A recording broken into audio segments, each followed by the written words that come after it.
creating a new ministry to fight the chronically low birth rate, to commenting on controversy over the First Lady, and handling relations with the U.S., Japan, and Russia. President Yoon addressed the press corps today on his vision for state affairs over the remainder of his term in office. South Korea's current account remained in the black in March, driven by an expansion in exports of semiconductors. Social discussions on medical reform are moving into high gear. That's according to the health authorities, which are holding another special committee meeting on Friday amid the prolonged conflict with doctors.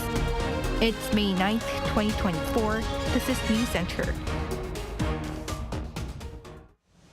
Good evening. Thank you for joining us. I'm Yoon Min. We begin with the president's first press conference in 21 months, with Friday being the second anniversary since he took office. From domestic politics to diplomacy, there was a lot to get through. Our presidential office correspondent Kim Do-yeon has been following it all. Do-yeon, what stood out today? Jung-min, as you mentioned, it was the first one in 21 months.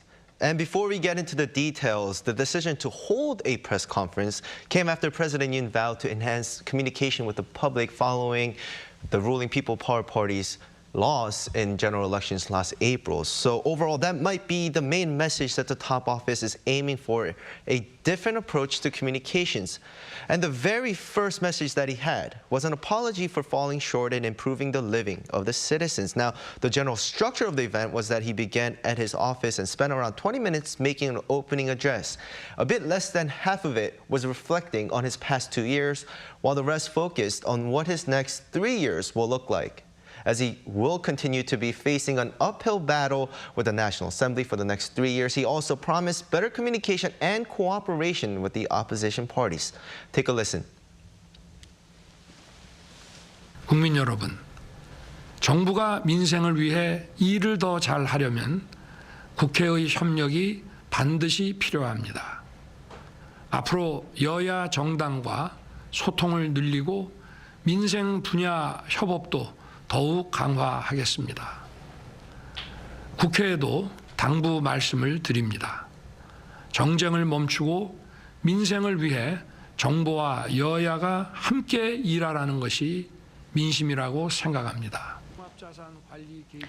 Do-yeon, there were two topics leading up to the press conference, one on the First Lady Kim Gun-hee and stories surrounding her, and the other on the death of a young Marine last year.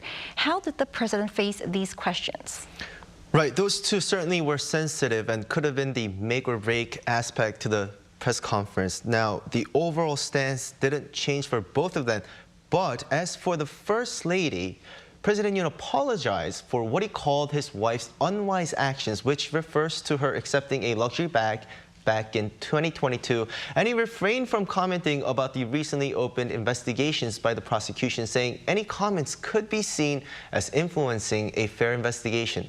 In terms of the young Marine's death, which refers to a Marine being swept away during a search and rescue mission following a flood last year, and allegations of the government interfering with the investigation, he said he wants to see the results of the current investigations by the police and high-ranking officials' corruption investigation office first. Then he will think about accepting a special probe. Take a listen.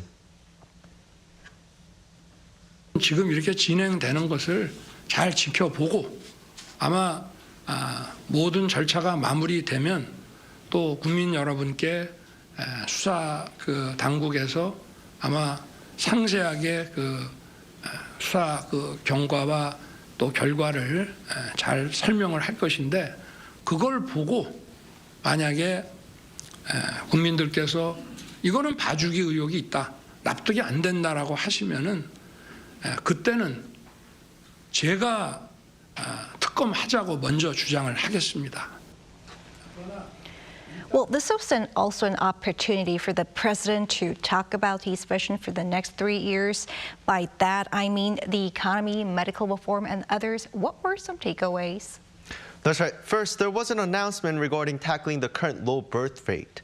Yoon announced for the first time during this press conference that he's seeking to create a new ministry to respond to the urgent issues of South Korea's low birth rate with significant administrative power given, or in his terms, aggressive policies, unlike until now when only consultative groups were formed for just this topic. 저출생 대응 기획부 장관이 사회부총리를 맡도록 해서 교육, 노동, 복지를 아우르는 정책을 수립하고 단순히 복지 정책 차원을 넘어 국가 아젠다가 되도록 하겠습니다. Currently, the Deputy Prime Minister for Social Affairs is the Education Minister, and to have this new ministry's minister be the Deputy Prime Minister is putting a lot of responsibility into this potential new role. Now, we do have to wait to see how the opposition-led parliament will react to this plan, as this will need a revision to government organization laws. As expected, he was also asked about the medical reform, but his message, as it has been, was that raising the medical school enrollment quota can't wait, and that the separated voices of doctors need to come to the government with a combined voice. 저희가 그동안 1년 넘도록 이렇게 진행해 오는 동안에 이런 한 번도 이런 통일된 의견을 받아보지를 못했고요. 그렇다고 마냥 미룰 수는 없고 계속 미루자는 것입니다. 이게. 하지만 정부는 저희가 생각하는 이제 그 어떤 로드맵에 따라서 뚜벅뚜벅 그 국민을 위한 의료 개혁의 길을 걸어 나갈 것입니다. Now, in terms of the economy first, he said he will create an era of the middle and working classes, saying his economic policies will focus on this group to boost the nation's economy. He also said he's always been focused on taming inflation and that he is aware that dining and grocery prices are still high despite economic outlooks improving. He said the main reasons behind this are rising import and labor costs, which he's currently working on. He wrapped up saying that there will be more opportunities like this going forward. All right, thanks for the report today, Koyan. Thank you for having me. Also addressed was how the president is going to handle relations with the U.S., Japan, and Russia for the next 3 years. Our senior presidential correspondent Oh Soo-young reports. President Yoon said he is confident South Korea's alliance with the United States will stay solid, amid concerns that a possible return of former President Donald Trump would undermine bilateral security cooperation. This came at a press conference held to mark 2 years since he took office. Asked about Trump's recent remarks on South Korea's share of defense costs to keep American troops in the country, hinting at their possible withdrawal if Seoul doesn't increase its contribution, Yoon said he wouldn't speculate on the upcoming U.S. election, but said he is confident that the solid alliance between Korea and the U.S. will not change.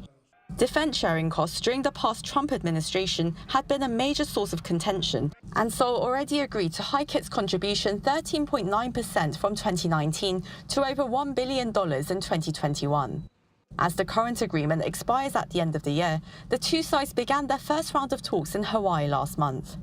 Yoon said various negotiations and issues can be resolved amicably, adding there is strong support for the bilateral alliance from the U.S. Senate, House, and both Democratic and Republican camps. Having emphasized the central role of Seoul's trilateral cooperation with Washington and Tokyo in his video message before the press conference, Yoon also indicated he will continue strengthening relations with Japan despite their historical differences. 우리의 미래를 위해서 또 구체적으로는 북핵 대응을 위해서 또 양국의 경제 협력을 위해서 또 인태지역과 글로벌 사회에서 양국의 어떤 공동 아젠다에 대한 어떤 리더십 확보를 위해서 협력해야 된다고 생각합니다. Also, when asked about North Korea's illegal arms cooperation with Russia, Yoon said Pyongyang's export of weapons in itself backs the illegal conduct of war in Ukraine, and as it violates United Nations Security Council resolutions, Seoul is taking necessary responses. He acknowledged Seoul and Moscow's ties are in an uneasy situation, adding the two sides should cooperate where they can, but Seoul will oppose or make adjustments based on their different positions. Looking beyond the Korean peninsula and its immediate neighbourhood, President Yoon reflected on the progress made so far on South Korea's goal of becoming a global pivotal state, a responsible contributor to the international community. His office noted that Yoon has held 153 summits with some 97 world leaders since its inauguration, expanding South Korea's ties with countries in the Association of Southeast Asian Nations, 3 major Gulf states, and Pacific Island nations. While South Korea looks to broaden its access to overseas markets, the country also aims to contribute to global development efforts, raising its official development assistance budget by 31% compared to last year, to $4.57 billion. The leader is set to host the first ever Korea-Africa Summit next month with some 54 African nations in Seoul, focusing on shared growth, sustainability and solidarity. Oh Soo-young, Arirang News. Reactions from the rival parties to President Yoon's Thursday's press conference was sharply divided. The ruling People Power Party emphasized his commitment to addressing people's livelihoods and improving communication. Chief spokesperson Chung Hoo-young noted that Yoon admitted past mistakes and promised to listen humbly to criticism. On the other hand, main opposition Democratic Party floor leader Park Chan-dae said the press conference was disappointing, criticizing it for, quote, not meeting public expectations. The DP said the president showed no intention of accepting special counsel investigations into First Lady Kim Gon-hee and the death of a Marine during a search and rescue operation. The ruling People Power Party elected on Thursday Choo Kyung-ho, a former deputy prime minister and soon-to-be third-term lawmaker, as its new floor leader in the 22nd National Assembly. 102 out of 108 PPP lawmakers-elect participated in voting, resulting in a majority win by Choo with 70 votes. Other contenders, Lee Jong-bae and Song Seok-jun, won 21 and 11 respectively. Choo will begin his 3rd consecutive term in the Assembly at the end of this month, representing a district in the traditionally conservative city of Daegu.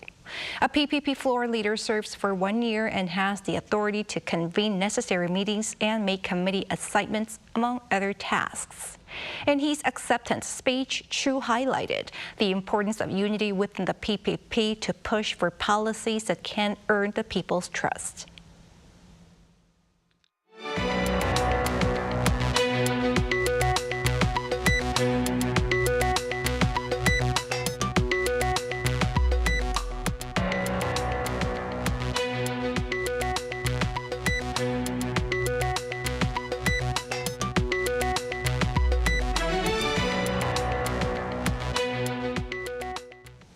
Korea's current account remained in the black in March, driven by an expansion in exports of semiconductors.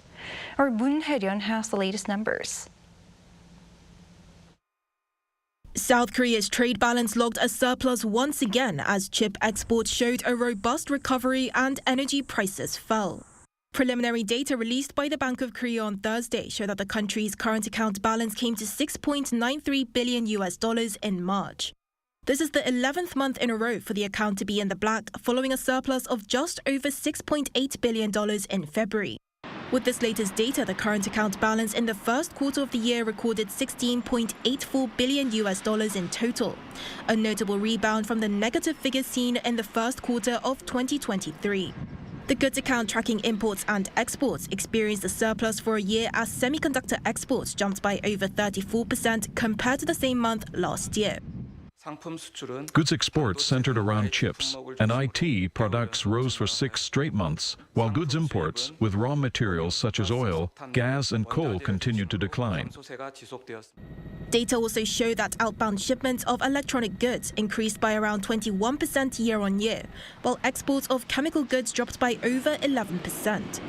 Another key reason the goods account maintained a surplus was lower import cost of raw materials due to falling energy prices. The value of gas imports, for one, fell by nearly 38% on year, and the value of coal imports dropped by more than 40%. This led to an overall decline of imports by 13.1% compared to March last year. However, the services balance, which includes earnings and spending on overseas trips and transport, was in the red by $2.43 billion. The travel sector in particular recorded a deficit of $1.07 billion, but that's lower than the previous month's tally, which the BOK explained as more overseas travellers visiting the country. Meanwhile, the primary account balance responsible for monitoring foreign workers' wages and overseas dividend payments reported a surplus of $1.83 billion. 문혜련, Arirang News. Over in the medical dispute, the Special Committee on Medical Reform will hold its second meeting tomorrow, hoping to seek social consultation. Meanwhile, controversy lingers over the government's plan to permit doctors with foreign licenses to practice medicine during times of a severe healthcare vacuum. Choo Kyung-ho files this report. Social discussion and medical reform will start in earnest at a second meeting of the Presidential Special Committee on Medical Reform on Friday. The Health Ministry announced on Thursday that medical reform, including the increase in new medical students, is the first step to correct distortions in South Korea's healthcare sector, which has long faced serious problems. Health Minister Choo Kyung-ho said the ministry will also enhance support for its emergency response system. To fill in a healthcare gap, the Health Ministry plans to allow doctors with foreign licenses to provide medical services here, but only when the healthcare alert level reaches serious, as it is now due to the prolonged walkout by trainee junior doctors. The ministry gave official notice on Wednesday of a revision to the medical law, stating this was to address the shortage of doctors. However, organizations representing doctors immediately criticized the decision, alleging it would bring about a huge decline in the quality of medical services. The ministry will accept opinions on the revision up until May 20th, and it is expected to be implemented as early as the end of this month. Meanwhile, the academic boards at Busan National University, 320 kilometers south of Seoul in Busan, and Jeju National University decided not to revise their internal regulations on increasing the medical school quota. The board said that, as there was no social consensus regarding the increase, they would keep the number of new students at the current levels. The government expressed regret over this, while some experts said it seemed surprised at the unexpected opposition from the key regional hub national universities, which were at the core of the medical school expansion policy. The Education Ministry said that since the government determines medical school quotas, not the schools themselves, their regulations must be revised prior to the implementation of the government policies. If the universities fail to revise their regulations, they could face a suspension of medical school admissions for 2025. So far, out of the 32 universities where medical school quotas have been increased, 12 universities have completed the revision of regulations to reflect this. Choo Kyung-ho, Arirang News. Within the next 3 decades, a quarter of Asia's population will be over 60. South Korea is already heading into a rapidly aging society, and with life expectancy increasing, people in their 60s and older are heading back to school. Our An Sung-jin takes a closer look.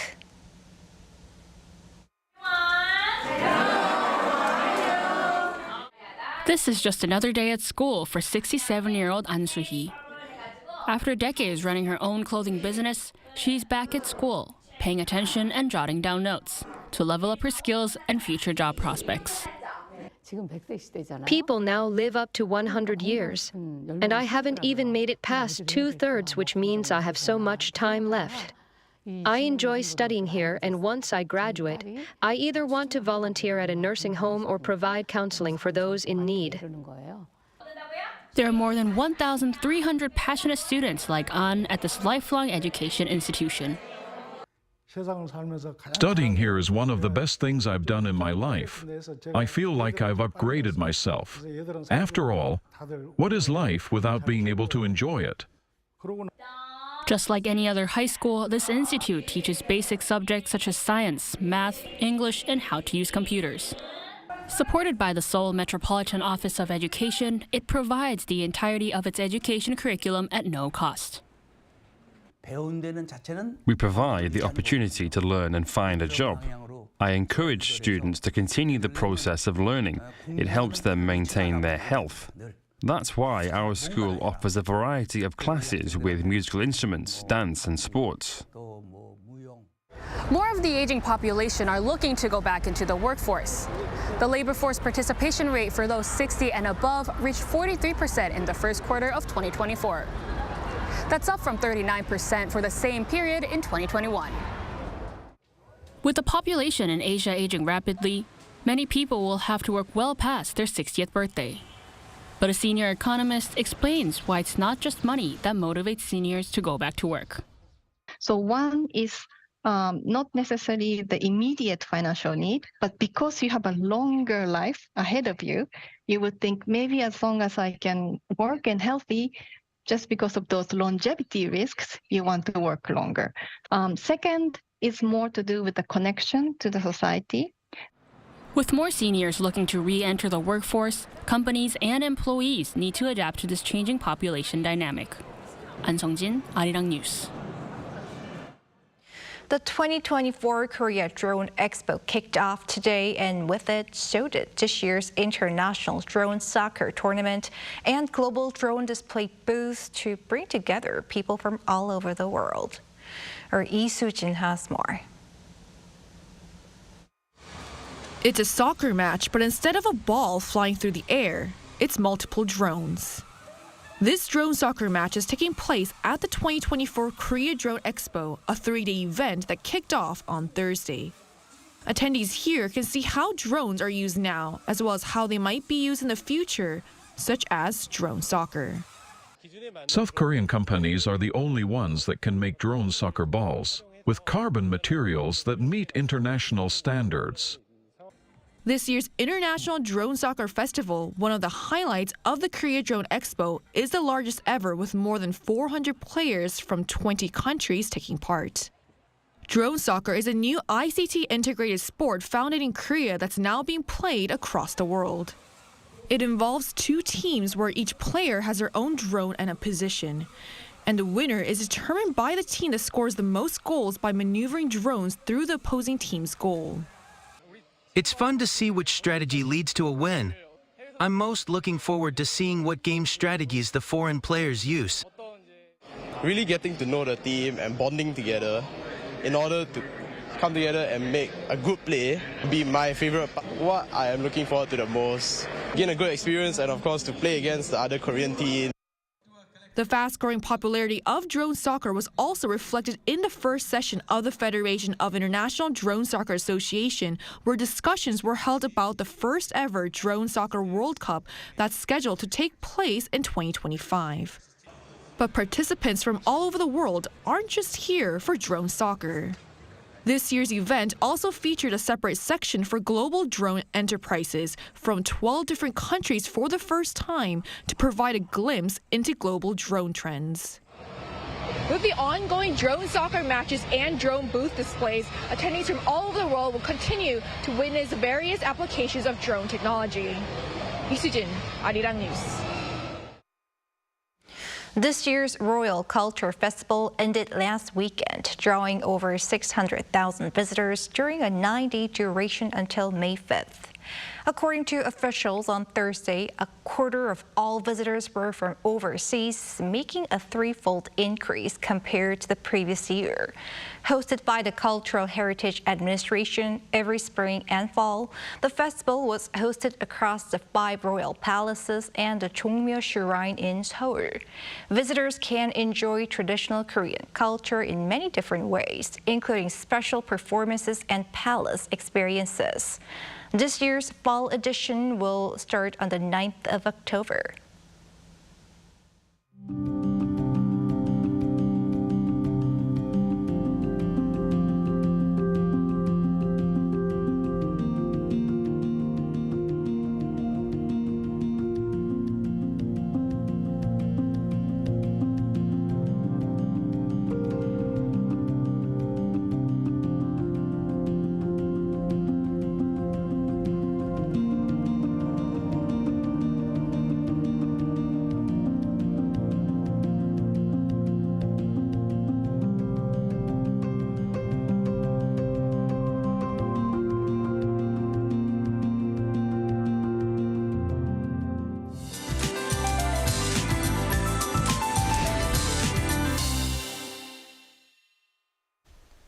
It was a bit chilly on the way to work today, but temperatures rose during the day, soaring up by 9 degrees higher than yesterday, mainly on the east coast and southern areas of Gangwon-do province.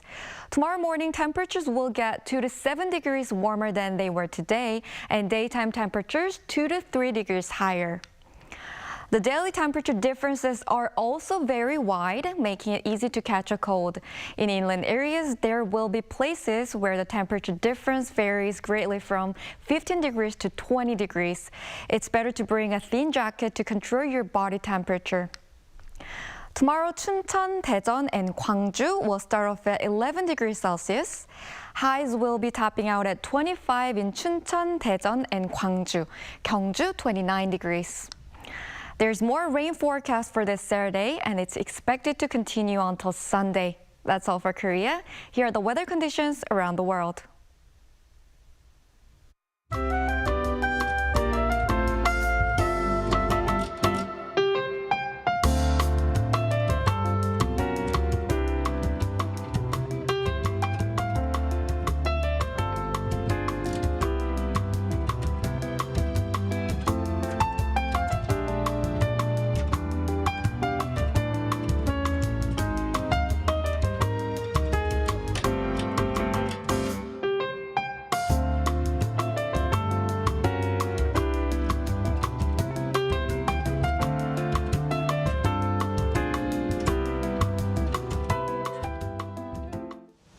That is Newscenter for tonight. Thank you for watching. A panel session coming up.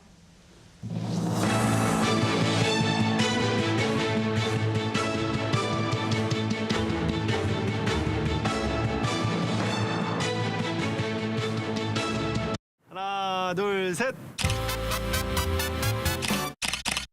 Hey, Mr. Cupid, look my way. Make sure you listen to what I say. I may be stupid or quite naive.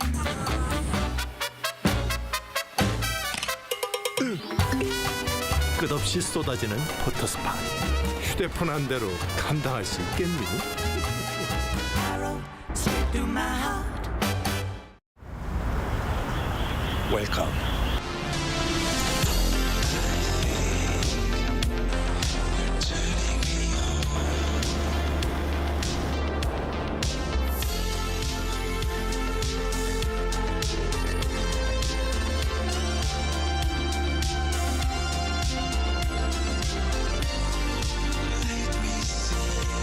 (24시간) 불이 꺼지지 않는 나라 감당할 수 있겠니?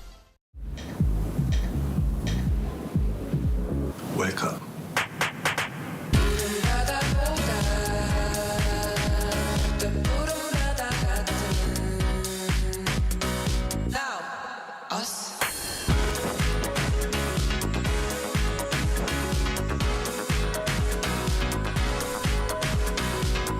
엄청난 에너지를 춤으로 뿜어내는 나라 감당할 수 있겠니?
엄청난 에너지를 춤으로 뿜어내는 나라. 감당할 수 있겠니? 웰컴.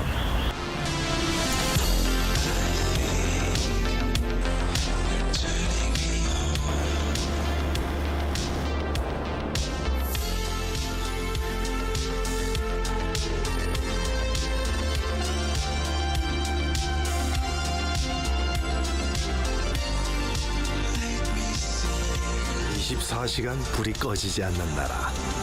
감당할 수 있겠니?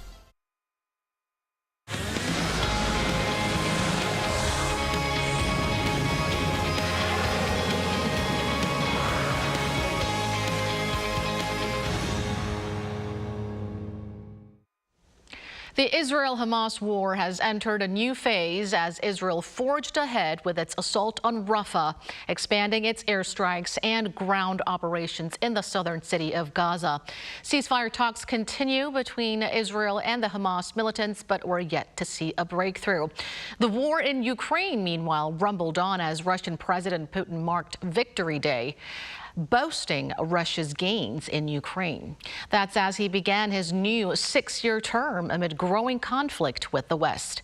For an analysis on the evolving conflict and potential diplomatic repercussions, we now invite Kim Hyun-wook, professor at the Korea National Diplomatic Academy. It's so great to see you again. Thank you. Thank you for having me. Also with us tonight is Matteo Legrenzi, a professor of international relations at Ca' Foscari University of Venice. Always a pleasure to have you on our show. It's great to be back. All right, Professor Legrenzi, let's start with you. Israeli forces have seized operational control of Palestinian side of Rafah crossing in Gaza, and this came soon after the Hamas militants accepted a ceasefire deal brokered by Egypt and Qatar. What were the terms Hamas agreed to, and why didn't Israel accept them? Well, the major disagreement here is how is this hypothetical ceasefire going to end? I mean, will it be a permanent ceasefire, or will it Israel be in a position to resume its offensive? So to put it simply, the major sticking point is Hamas doesn't want to give up its asset, which are the hostages, without assurances that the offensive will not resume then at a later date. Whereas Israel wants to be able to resume hostilities in the future, to at least capture or kill the ones who organized the October 7 attack. Well, Israel has repeatedly claimed that the deal accepted by Hamas remains far from meeting its core demands, and the chances of the two sides reaching a breakthrough looks extremely low. Professor Kim, Israel's assault on Rafah began despite U.S. President Joe Biden's urgent warnings against it. The U.S. has confirmed that it has suspended shipments of high payload munitions to Israel, sending a clear message to its obstinate ally. How would Washington handle things with Israel from this point on? I think the President Biden is in jeopardy now because he's running for president this year. It's now a general election period for the United States. And Israel-Hamas war is one of the factors that have a negative impact on President Biden's popularity against President-elect candidate Trump. There are many elements that Biden needs to deal with in order for his general election, and this war itself is something that makes his popularity go down. One of the reasons why Prime Minister Netanyahu is not listening to President Biden is because this war is pretty much directly related to his domestic political situations. His popularity also is very, very low in Israel. And I think one of the ways that he can continue his regime and prime ministership in Israel is to get a full support from the rightist people and influence in Israel. And in order for that, he needs to continue his warfare, showing to the rightist people in Israel that he has very firm willingness to continue warfare, totally eliminate the Hamas So that's something that is related to his domestic political situations. I think President Biden now announced that he is cutting off some munitions and weapons provision to Israel, which is something that has high explosive power. And I hope that this can make Netanyahu to stop attacking Rafah and Palestinian territory. But we'll see how it goes. Many experts think that despite all these efforts by the United States, maybe Netanyahu would not stop attacking Hamas. Well, as you mentioned, President Biden said that the U.S. would withhold the supply of offensive weapons if Israel moves ahead with a full invasion of Rafah. It looks like the U.S. and Israel are now heading toward an uncharted territory, so we'll have to watch closely how things unfold from here. Dr. Legrenzi, Israel looks determined, though, to proceed with a full-scale ground offensive to eliminate the Hamas militants based there. But talks did continue as Prime Minister Netanyahu sent a delegation to Cairo to try to hammer out an agreement acceptable to both Israel and Hamas. What can we expect going forward? Well, I agree with Professor Kim. I mean, ultimately, I think that the President of the United States holds the last word. The buck stops with him. He has a different vision from Prime Minister Netanyahu on how this should end, how this conflict should end. If he's willing to put enough pressure and convince the Prime Minister to confine his operations to targeted operations, then it is likely that a major offensive will not take place in Rafah, and that because that would result, of course, in terrible casualties. But, of course, on the other end, I mean, what the Israelis right now are doing is trying to sort of rise the price for their ultimate agreement to a deal. So we shall see how it ends up. But, I mean, ultimately, it's the President of the United States that will have the last word on this. Well, the Hamas made it clear just yesterday that it won't make more concessions to Israel in negotiations, asserting that Israel is using the talks as a cover to invade Rafah. So a bleak future lies ahead, and it looks like the best we can do is hope that Israel will keep its ground offensive in Rafah limited. Dr. Kim, what are your prospects for future U.S.-Israel relations, and how would possible changes, perhaps a widening crack, impact the ongoing Israel-Hamas war? Well, we'll see how it goes. It seems like for now, still, even though the President Biden stopped providing, high explosive weapons to Israel, this is not pretty much damaging the relationships too much. In the past, there were several occasions like this. The United States did not provide military provision to Israel. For example, President Reagan, when Israel was attacking Lebanon, he also did not provide weapons to Israel. So these kinds of weapon provision stoppage is not a big deal for the relationship. But the problem is, what would happen from now on? I mean, would Prime Minister Netanyahu continue attacking Hamas and continue warfare despite President Biden doesn't like Israel's behavior? I mean, if that happens, there will be more stoppage and more weapons provision will not be continued.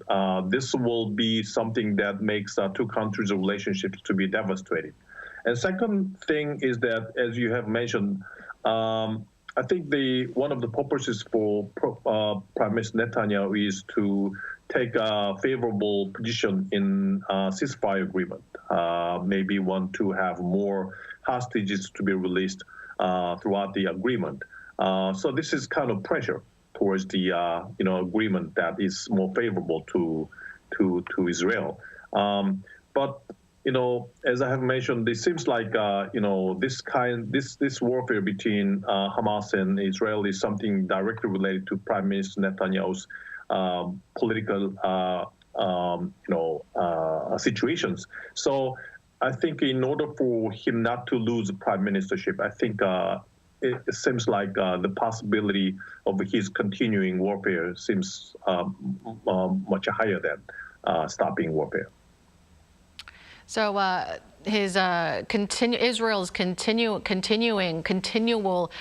warfare in Gaza is also essential for Prime Minister Netanyahu to stay in power. Now, shifting focus to Russia, President Putin began his fifth term in an opulent Kremlin inauguration on Tuesday. He promised to place the interests and safety of the Russian people above all else in his short inauguration speech. Dr. Legrenzi, how do you foresee his major policy directions at home and abroad over the course of another 6 years? And do you expect some major changes ahead, perhaps a cabinet reshuffle? Well, I do not think there will be any major departure from current policy. The war will continue, and what President Putin will do is to wait and see the result of the November elections in the United States. And indeed, many international observers are waiting for those crucial elections. And then he would decide on different options and possible alternative after those American elections.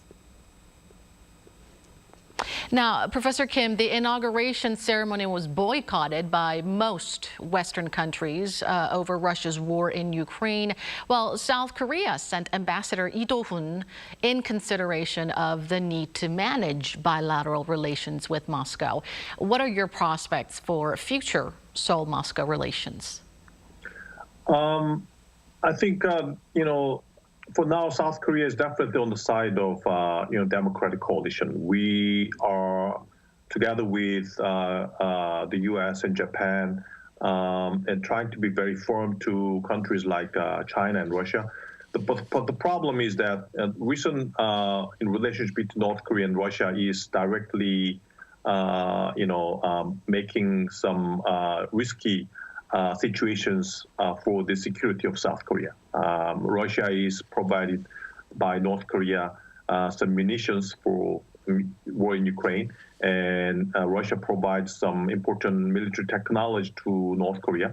Of course, this is something that is related to how South Korea provides weapons to Ukraine. For example, if South Korea provides some more lethal weapons to Ukraine, this will be something that is a damage to Russia too. So I think that Russia and South Korea is kind of trying to be balancing each other so that those two countries do not cross the red line together. But one of the reasons why South Korea is trying to have more dialogue and management about the Russia-South Korea relationship is because maybe we have to think about the Russia's impact and influence on North Korea issues. Recently, Russia vetoed the renewal of expert panel within the United Nations North Korea Sanctions Committee, and that is a big problem for the North Korea to do some illegal and secret behaviors and actions about weaponizing itself and nuclearizing itself.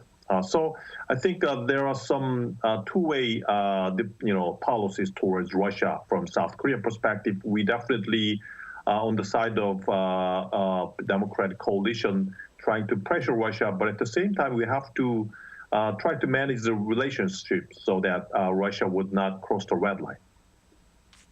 And we'll also have to keep a close eye on Putin's upcoming visit to Beijing and also his expected visit to North Korea as well.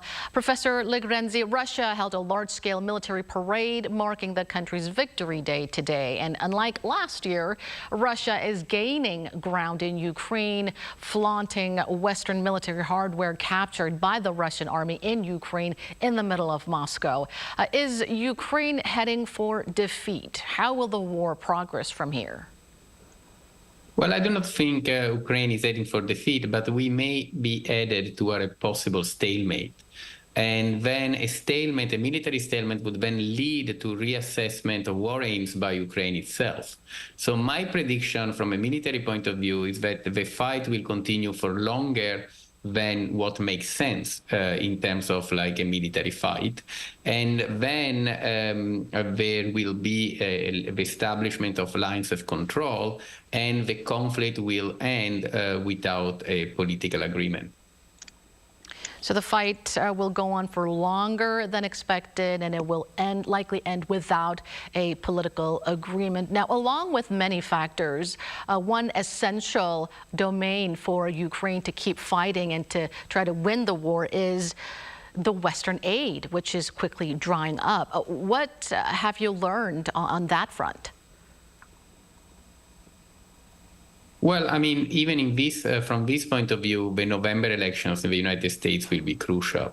If President Biden is reelected, I don't think that there will be sort of much in terms of an abatement of Western military aid, and then President Putin will draw his own conclusion. But it will be a whole different ball game if President Trump came back to power. So even for this issue, I think even more in the case of the Russia-Ukraine conflict, the deciding step on the international agenda will be the American November elections, the presidential election in the United States. Now, you've mentioned that you don't foresee a major departure from previous policies after Putin swearing in, but do you think perhaps his inauguration could impact the ongoing war in Ukraine in any way? Well, I mean, he is, if anything, is sending this message that he is there to stay, that there will not be sort of like an abatement in terms of the Russian commitment to this conflict. We do know that he is ready to negotiate, but of course it will be a negotiation in his own terms. So in other words, he would have like conquer territory by force. It would have affected an invasion, and then after having seized this territory, we would say, well, now we negotiate on how much territory we hold after this military aggression. And so that is clearly unacceptable for the majority of the sort of like countries around the world, and indeed specifically for NATO. So I think that's where we are at, and then we will sort of have to see what happens in November for the American in the American elections. I do not really foresee any sort of major change on either side between now and November. Professor Kim, North Korea and Russia boasted their friendly ties marking Victory Day. Kim Jong-un sent a congratulatory message to Putin, while the Kremlin said that it would like to further develop relations with North Korea in all possible areas, calling the North a quote-unquote good and very promising partner. What is your biggest concern regarding their dangerously close partnership? You know, the Russia-North Korea relationship is something very unexpected from the North Korean perspective. I mean, after COVID situations, North Korea economic situation was devastating. And along with that, North Korean people are very much complaining about the Kim Jong-un regime. We know that North Korean people, they all watch Korean dramas and all the kind of Korean pop star, you know, programs, and they get the hints from those South Korean dramas that North Korean regime is lying about the North Korean situations. So economic situation is getting worse, and also the regime stability by people's complaint is getting higher. So recently, North Korea cut off the relationship with South Korea. They are not talking with South Korea.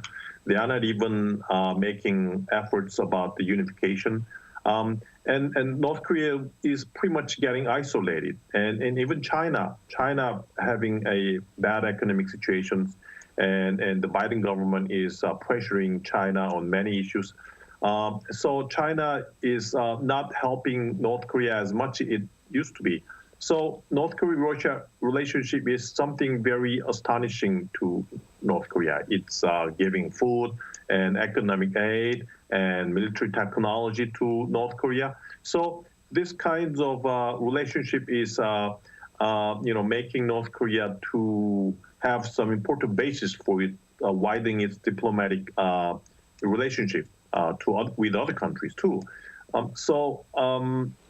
What I'm saying is that now it's pretty much the U.S.-based coalition versus China and Russia and North Korea.